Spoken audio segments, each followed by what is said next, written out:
Anime fans அனைவருக்கும் வணக்கம். இன்னைக்கு நம்ம சோலாண்ட் எபிசோட் 135 தான் பார்க்க போகிறோம். போன எபிசோடில் அந்த ஒரு மார்ஷல் சோலால் அட்டாக் பண்ணியிருப்பாங்களா, அவங்க கிட்டேருந்து தப்பிக்க முடியாது அப்படிங்கிற ஒரு நிலைமை வரும்பொழுது ஷாவோ என்ன பண்ணியிருப்பா, அவளோட உயிரை சாக்ரிஃபைஸ் பண்ணியிருப்பா. தங்சான் என்ன பண்ணுறான், அந்த ஒரு பன்னி இருக்கு இல்லையா, அதை கையில் எடுத்து வச்சுக்கிட்டு ரொம்ப சோகமாக உட்காந்துக்கிட்டு இருக்கான். என்னை விட்டுட்டு போயிடாத அப்படின்னு சொல்கிறான். இப்போ அந்த ஒரு பீஸ்ட் என்ன சொல்லுது, ஷாவோடைய ப்ரீதிங் வந்து கொஞ்சம் கொஞ்சமாக கம்மியாகிட்டே இருக்குது அப்படின்னு சொல்லுது.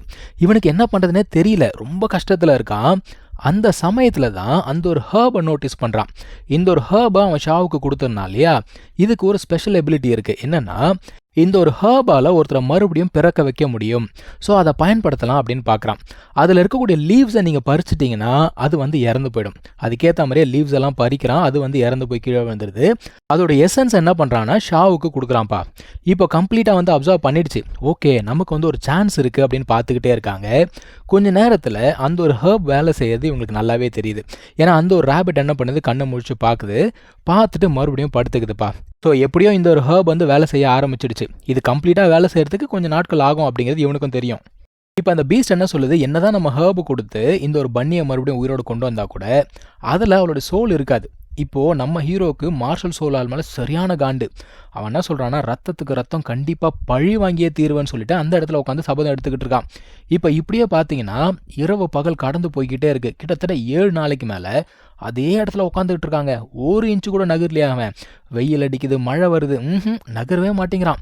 இந்த பீஸ்ட் இவனுக்கு சாப்பாடெல்லாம் கொண்டு வந்து கொடுக்குது. அது என்ன சொல்லுது, 7 நாள் ஆச்சு, நீ வந்து இங்கேயே உட்காந்துக்கிட்டு இருக்க, சாப்பிட மாட்டேற, தூங்க மாட்டேற, எதுவுமே பண்ண மாட்டேற. இங்கே பாரு, இதெல்லாம் ஷாவு பார்த்தா அப்படின்னா அவளுக்கு தான் ரொம்ப வருத்தமாக இருக்கும் அப்படின்னு சொல்லுது. இவன் அதுக்கெல்லாம் பதிலே சொல்ல மாட்டேங்கிறான். இப்படியே உட்காந்துக்கிட்டு இருக்கான், ஷாவே பார்த்துக்கிட்டு இருக்கான். இப்போ அந்த ரேபிட்டு ஒரு கட்டத்தில் கண் முழிக்குது. ஆனால் அந்த ஒரு பீஸ்ட் சொன்ன மாதிரியே இவளுக்குள்ளே இவளோட சோல் அப்படிங்கிறது இல்லை. இப்போது தங்சான் வந்து பார்த்தீங்கன்னா மயக்கம் போட்டு விழுந்துடுறாங்க. கண் முழிச்சு பார்க்குறான், வேற ஒரு இடத்துல இருக்கான். ஆக்சுவலாக இது வந்து இவனுக்குள்ளே நடக்குது. அவனுக்கு ஷாவோடைய குரல் கேட்குதுங்க. அதான் அவன் சொல்கிறான், அப்போது இதுக்கு முன்னாடி நடந்ததெல்லாம் கனவு தானே, அதெல்லாம் உண்மை கிடையாதுல்ல, எனக்கு தெரியும் அப்படிங்கிறான். ஆக்சுவலாக வந்தவ ஒரு வார்த்தை கூட பேசலை. அவளுடைய 2 கையிலும் பார்த்தீங்கன்னா இவனோட 2 மார்ஷல் சோல் அப்படிங்கிறது இருக்குது. அவளை சுற்றி ஒரு ரெட் கலர் சோல் ரிங் அப்படிங்கிறது இருக்குது. இப்போது அந்த 2 மார்ஷல் சோல்குள்ளே இவளுடைய மொத்த எனர்ஜியுமே பாய ஆரம்பிக்குது.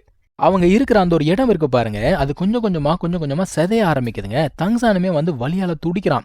ஆக்சுவலாக அவனுடைய அந்த எபிலிட்டிஸ் இருக்கும்ல, அவனோட speed, power, strength, spirit power எல்லாமே வந்து கண்ணாமுன்னான்னு வேற லெவலில் ஏறுது. இது எல்லாத்துக்குமே காரணம் ஷாவோடைய பவர் தான் அப்படிங்கிறது இவனுக்குமே நல்லா தெரியுது. இப்போது ஷாவு என்ன சொல்கிறான் அப்படின்னா, இவனோட சோல் பவர் அப்படிங்கிறது 65க்கு இன்க்ரீஸ் ஆயிடுச்சு. ஸோ இந்த ஒரு கான்டினென்ட்லேயே நீ தான் வந்து ஸ்ட்ராங்கஸ்ட் சோல் எம்பரர் அப்படின்னு சொல்கிறான். இவனா சொல்கிறான், எனக்கு அதெல்லாம் எதுவுமே வேண்டாம், நீ உயிரோட வந்தாலே எனக்கு போதும் அப்படின்னு சொல்கிறான். ஆனால் அவளால் தான் உயிரோட வர முடியாதுல்ல. அவன் என்ன சொல்கிறா, கண்டிப்பாக நீ வந்து சோல் செயின்ட்டு, கிரேட் சோல்லான் மாஸ்டர், கிராண்ட் சோல்லான் மாஸ்டர்னு சொல்லிட்டு உன்னோட பயணம் போய்கிட்டே இருக்கும். நான் வந்து உன் கூடவே இருப்பேன், என்னோட சோல் வந்து எப்போவுமே உன் பக்கத்துலேயே இருக்கும், உன்னை பாதுகாத்துக்கிட்டே இருக்கும் அப்படின்னு சொல்லிட்டு அவள் அங்கேருந்து மறைஞ்சு போயிட்டா. ஸோ ஷாவோடைய கான்ஷியஸ்னஸ் அப்படிங்கிறது கம்ப்ளீட்டாக டிஸ்ட்ராய் ஆகிடுச்சிங்க. தங்சானுக்கு ஒன்றுமே புரியல. அதான் அந்த பீஸ்ட் என்ன சொல்லுதுன்னா, அவள் உனக்காக மொத்தத்தையும் சாக்ரிஃபைஸ் பண்ணியிருக்கா, அதுதான் காரணம் அப்படின்னு சொல்லுது. இவன் பாட்டுக்கு உட்காந்து அழுதுகிட்டே இருக்கான். அது என்ன சொல்லுது, நீ பாட்டுக்கு உட்காந்து அழுதுகிட்டு இருக்காத, ஒன்றுத்துக்கும் பிரயோஜனம் கிடையாது, நீ உண்மையான ஆம்பளையாக இருந்தால் அவளை திரும்ப உயிரோட கொண்டு வா அப்படிங்குது. இவன் அப்படியே பார்க்குறான், உயிரோட கொண்டு வரதுக்கு உங்ககிட்ட வழி இருக்கா அப்படின்னு கேட்குறான். வழி இல்லைனாலே ஆடுன்னு ஆடுவான், வழி இருக்குன்னு தெரிஞ்சால் சும்மா இருப்பானா. அது என்ன சொல்லுது, என்னால் முடியாது, ஆனால் உன்னால் கண்டிப்பாக முடியும் அப்படின்னு சொல்லுது. ஏன்னா உனக்காக தான் அவள் வந்து உயிரை சாக்ரிஃபைஸ் பண்ணான். ஸோ உன்னால் தான் அவளை உயிரோட கொண்டு வர முடியும்.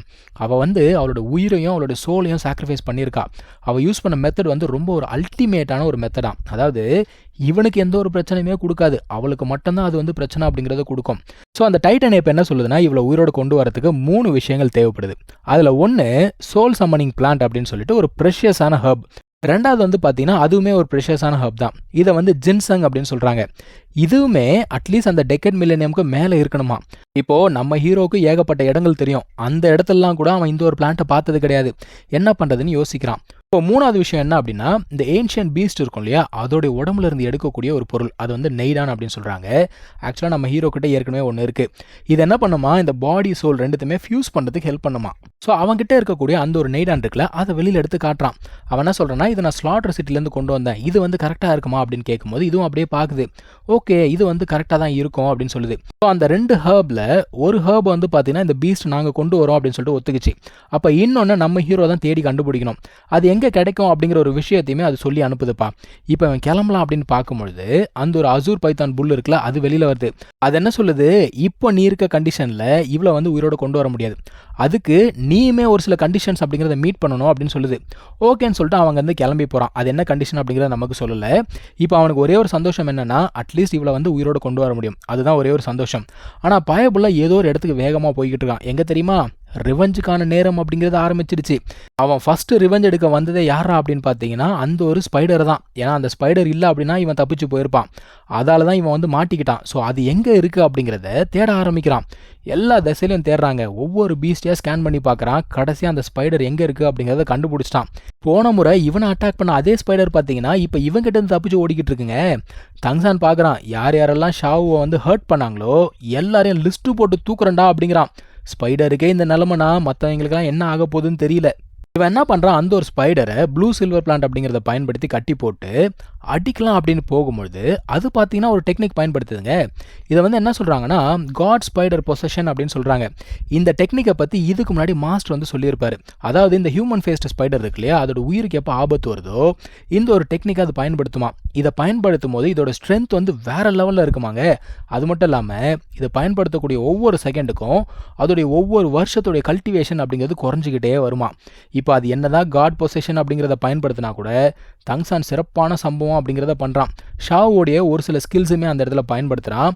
ஹேமரை வச்சு செம்ம அடி அடிக்கிறாங்க, வெளுத்து வாங்குறான். அதுக்கப்புறம் அவனோட ஈட்டி இருக்கும்ல, அதை வச்சுமே பயங்கரமாக அட்டாக் பண்ணுறான். இப்போது அந்த ஒரு ஸ்பைடரை முடிச்சு விட்டுலாம் அப்படின்னு பார்த்தா அது இவனை முழுங்கிடுமா. அடப்பாவீங்களா. ஆனால் அதுதான் அது செஞ்ச மிகப்பெரிய தப்பே. ஷாவோடைய இன்னொரு ஸ்கில் அப்படிங்கிறத அந்த இடத்துல பயன்படுத்துகிறான். அந்த கோல்டன் ப்ரொடெக்ஷன் இருக்கும்ல, அதை பயன்படுத்தி அதை கிழிச்சிக்கிட்டு வெளியில் வராங்க. வந்தவன் அவங்ககிட்ட நைவ்ஸ் வச்சுருப்பான்ல, அதை வச்சு சரியான அட்டாக் பண்ணுறான். இப்போ அந்த ஸ்பைடர் வந்து பார்த்தீங்கன்னா மரத்தில் தொங்கிட்டு இருக்கு. அதோடைய கதை என்ன ஆச்சு அப்படிங்கிறத நம்ம அடுத்த எபிசோடில் பார்க்கலாம். தேங்க்யூ ஸோ மச் ஃபார் வாட்சிங். Take care. பை.